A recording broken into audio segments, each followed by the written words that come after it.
Welcome to the Monologues, the show where we take iconic song lyrics and reimagine them as dramatic monologues. This week, we're transforming Elton John's Can You Feel the Love Tonight from The Lion King into something straight out of When Harry Met Sally.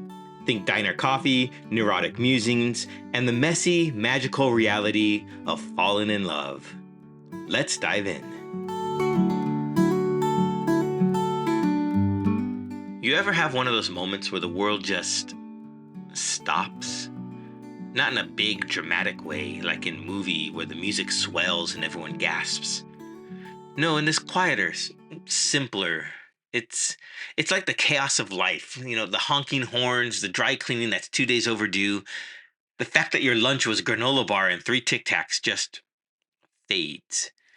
And suddenly, you're not thinking about any of it because someone's sitting across from you, and for no reason that you can explain, you just know.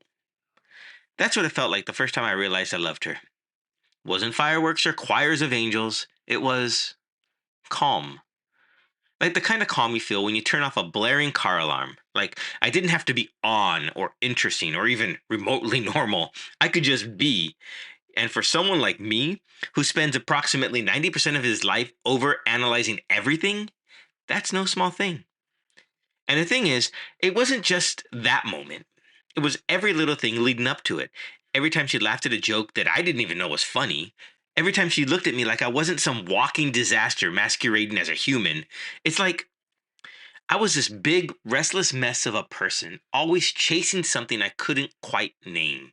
And then there she was. And suddenly the chase didn't matter anymore.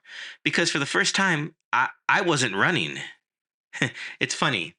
You hear about love being this wild, untamed thing, sweeping you off your feet, knocking you out of orbit, blah, blah, blah.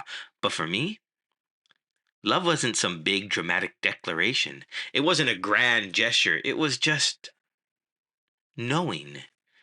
Sitting across from her, watching her tell me a story about her neighbor's psychotic cat and thinking, this is what I've been waiting for.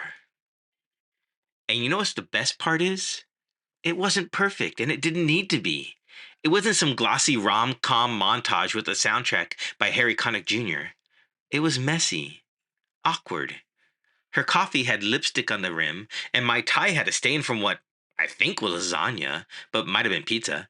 But it didn't matter, because right there, in that diner, surrounded by mismatched mugs and the smell of burnt toast, it was enough.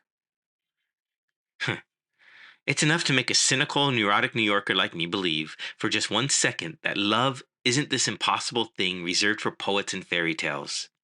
It's right here, in the middle of our messy, ridiculous lives. And if that's not magic, then I don't know what is.